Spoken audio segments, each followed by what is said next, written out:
You see that, eh? Okay, hey, hello, hi. This is gonna be very unscripted and probably short. I don't know. Don't know exactly what I'm gonna talk about, but there is a lot. So, you know, they dropped the trailer at 3 a.m. No biggie. So that kind of jump scared me as I got up at 10 a.m. Saw Twitter exploded. Had to mute Monopon because I don't even know what Monopon was on about. They were like spamming spoilers. It was crazy. But yeah, just gonna go through the trailer real quick, talk about the different changes, talk about little things I see. Yeah, and then I'll do my job and talk about the new logo and the key art and stuff, because that's what I do.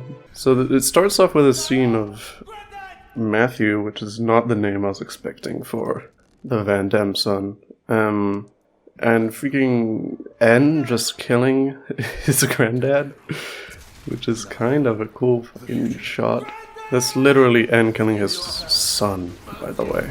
Music goes absolutely crazy here, and then we get like the fucking hardest character designs I've seen in a while. Gonna go through them, I guess, one by one here. Here we get a look at the key art, which is really cool. The key art looks really sick. I think that's Prison Island in the background, which I'm just realizing, which is cool as all living hell. And then of course we get the logo. I'll talk more about the logo at the end since we get a better look at it at the end. God. Okay, so Nico is one of the hardest character designs I've seen in a while. He has fucking robot knob-on arms for like fists, weapons that he controls. And he's so obviously related to Shulk. And by extension Fiora. Which is just so cool, but it's gonna be so sad. You know the story's gonna be sad, like he's part of the Flamecock system, he's Kavesi, so he's not gonna recognize Shulk at all. Which sucks. And then I think this is Glimmer, obviously related to Pyra. She has the turquoise core crystal, or the straight up the Aegis core crystal in her chest. She looks cool. Her weapon seems to be like almost as a sort of instrument of sorts, so she's gonna be like a healer or a bard or something, which is cool.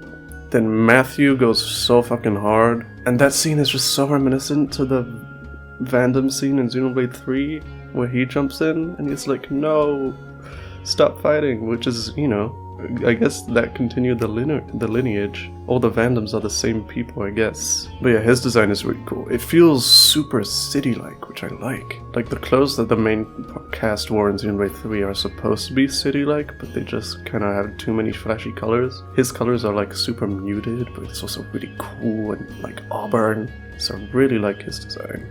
And that's just like related to Alvis. I think this character is called A. Console A ? That's kind of scary. But they seem to be a party member and a descendant of Alvis because they have the red Trinity processor earrings, core crystals. They have some kind of Monado mixed with Mobius Lucky 7 ass sword, which is cool. My instinct when I first saw this character was some kind of Sharla descendant, but I don't really know why. Maybe it's the hair color or the fit a little bit. Kind of reminded me of Sharla. Shulk's design is so fire. He literally became Dunban. He's a mix of Dunban and Shulk, and it's so cool. Rex's voice is gonna get some getting used to, but then he drops this banger of a line. I'll show him a thing or three. Like, with that deep voice, it goes so hard. And then we get into the backstory part, where we see Niall, and I'm surprised Niall isn't part of the main cast. It seems. Probably a Fiora moment of some kind. I heard about that from Melia. A gift from Alvis, she called it. Is a crazy line that Shulk drops. Of course we see the Ontos core crystal with some Latin beneath. We get a really cool look at the Trinity processor. It's very, very nice. And then this is literally just Colony 9. This is like the entrance of what it looks like when you approach Colony 9 in Xenoblade 1, which is so cool, and it's all like,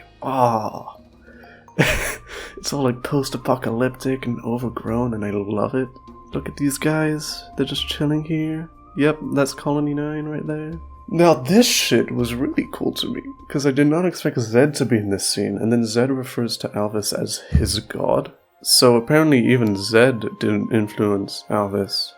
in what happens before Xenoblade 3, which is kind of wild. Fucking, by the way, Riku? Finally getting our Riku lore, I guess. He's just there. I don't know how he's been alive 1,000 years plus. Yeah, this was at Prison Island. They're fighting in a prison island. Oh, we're gonna get so much fucking shit. And then this seems like a spoiler of sorts, but yep, that's Niall looking at Matthew. Okay, I'll do my job now. Cool logo, huh? So, obviously it ties into the Future Connected logo. Let me just pull that up for myself real quick. So, this is a bit weird to me because I feel like I recognize this font. Initially I thought it was the Future Connected logo font, but that's very evidently not the case. But yeah, a couple things. Oh, I get it! Holy shit! The logo just hit me. The left side is Xenoblade 1 and the right side is Xenoblade 2. Because the left side you have the paint, like streaks and splotches from the Xenoblade 1 logo, and on the right you have the fire from the Xenoblade 2 logo. That's so cool. So it's connecting them. And then it's in the golden text, which is seen in all the DLCs. With Future Connected and Torna, they all have some gold in them. So I was right in that prediction. Gosh, that's so cool. But yeah, a serif font that's very rounded and sleek. I like it. Seems like angled. It's like instead of the Future Connected one being like very blocky and like all caps, this one's all looks a lot more emotional, I guess. Which I think, you know, is gonna match the tone of this story way better. Gonna go back to the key art real quick. Yeah, so this key art is cool. I don't think we're gonna get a box art for this, unfortunately. This is the closest we're gonna get. Maybe I'll... You know what? Let's mock up a box art real quick, huh?